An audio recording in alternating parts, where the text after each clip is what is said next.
नमस्कार मंडळी, आज आपण पोचलोय मध्य प्रदेशातील 12 ज्योतिर्लिंगांपैकी एक असलेल्या ओंकारेश्वर ज्योतिर्लिंग। हे ज्योतिर्लिंग मध्य प्रदेशातील खंडवा जिल्ह्यात नर्मदा नदीच्या काठावर आहे। आम्ही इथं आल्यावर रेंटवरती बोट घेऊन नर्मदा आणि कावेरी नदीचा संगम बघण्यासाठी गेलो व संगम बघून झाल्यानंतर आम्ही ओंकारेश्वर ज्योतिर्लिंगा दर्शनासाठी निघालो।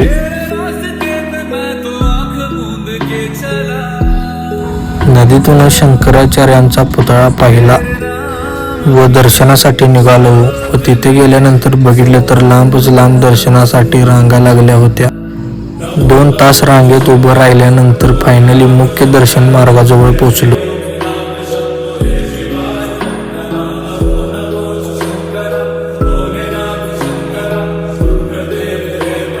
परत अर्धा तास पुढे रांगेत थांबल्यानंतर आम्हाला फायनली ज्योतिर्लिंगाचं दर्शन झालं। दर्शन घेऊन बाहेर आल्यानंतर आम्ही नर्मदा नदीचा सुंदर परिसर पाहिला। नंतर आम्ही ओंकारेश्वर पासून 130 किलोमीटर असलेल्या आणि 12 ज्योतिर्लिंगांपैकी सगळ्यात महत्त्वाचं असणाऱ्या महाकालेश्वर ज्योतिर्लिंगाचं दर्शन घेण्यासाठी निघालो। उज्जैनमध्ये मुक्काम करायचा नसल्यामुळे आम्हाला लवकरात लवकर दर्शन घ्यायचे होते।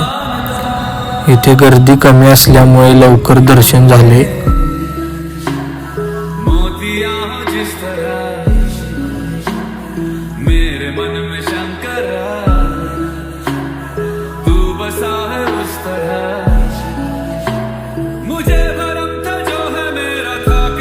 बाहेर आल्यानंतर फोटो वगैरे काढून आम्ही कॉरिडॉर बघण्यासाठी गेलो।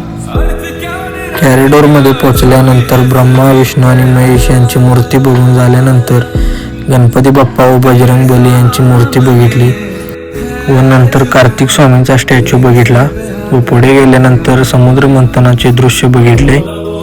पुढे गेल्यानंतर रावणाने उचललेल्या कैलास पर्वताचं दृश्य पाहिलं व तिथून पुढे गेल्यानंतर तारकासुराच्या वधाचं दृश्य पाहिलं व पुढील प्रवासासाठी निघालो। धन्यवाद।